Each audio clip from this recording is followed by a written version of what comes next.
Lajos est né à Tatabánya, il a 49 ans. Il adore le sport et la nature. Ses hobbies sont le vélo, la randonnée à pied, la moto et l'équitation. Il a dû arrêter cette dernière activité pour un certain temps parce qu'on a diagnostiqué chez lui une maladie très grave. Il y a un an, les symptômes suivants sont apparus. Troubles du sommeil, sueur nocturne, problèmes de déglutition, troubles du langage. Je voulais avaler le liquide et le liquide, au lieu de descendre dans ma gorge, remontait dans le verre par mon nez. Dans les heures de l'après-midi du soir, j'avais des problèmes de langage. Je me mordais la langue, je me mordais l'intérieur de la bouche, j'avais des problèmes de mimique faciale.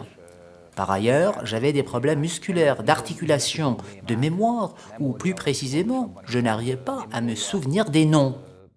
Quand je me suis rendu compte des symptômes, j'ai commencé à l'otorhinolaryngologie, où évidemment tout a été négatif.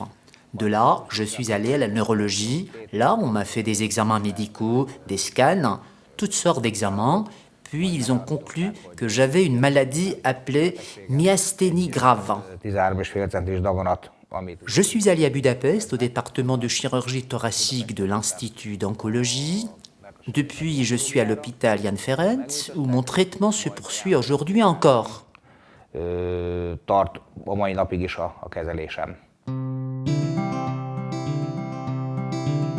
Après l'opération, les médecins lui ont prescrit un traitement médicamenteux. Cependant, à l'occasion d'une randonnée, il a oublié de prendre le médicament avec lui. C'est grâce à ce hasard qu'il a rencontré la nouvelle thérapie ayant eu une conséquence positive sur sa vie. J'étais chez un ami et après une randonnée en vélo et à pied, j'ai pris mon médicament plus tard que je ne devais. Ou plutôt, j'ai oublié de prendre mon médicament contre la myasthénie. C'est sur son conseil que j'ai essayé le C-peptide. J'avais l'impression que ça m'a aidé physiquement et mentalement. J'étais en meilleure forme. Cela fait 7 mois que j'utilise le C-peptide. Mes premières remarques sont les suivantes. Ma condition physique s'est améliorée avec ma mémoire. Mon problème pour me souvenir des noms a disparu. Ma réflexion et ma capacité à me souvenir se sont améliorées. Mon sommeil est équilibré, c'est-à-dire lorsque je pose ma tête, je m'endors tout de suite. Je ne me réveille pas la nuit. J'arrive à dormir entre 6 et 8 heures en continu, sans sueur. Je n'ai aucun problème de mouvement. Je dors calmement et confortablement, sans gigoter, sans me retourner sans arrêt. Je n'ai plus de problème de déglutition.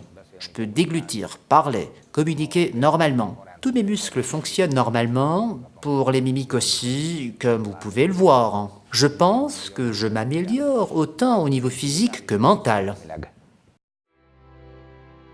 L'effet amélioratif de la proinsuline C-peptide sur les symptômes de la myasthénie grave s'explique par sa capacité à augmenter l'activité du neurotransmetteur acétylcholine via le système nerveux parasympathique.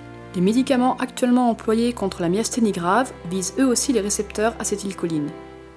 En augmentant l'activité de ces neurotransmetteurs, les symptômes de la maladie peuvent être réduits de manière significative.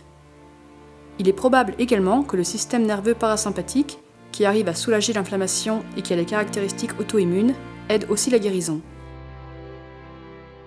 Nous avons un site internet sur lequel plus de 700 personnes souffrant de cette maladie discutent et échangent chaque jour. Moi, je raconte les améliorations que je ressens. Malheureusement, on ne peut pas ressentir cela chez mes camarades qui souffrent de la même maladie.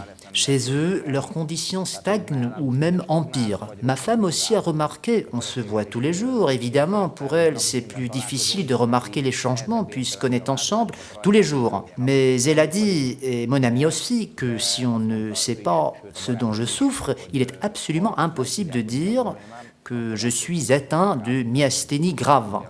On m'appelle seulement l'homme de fer à cause de mon physique. C'est vrai.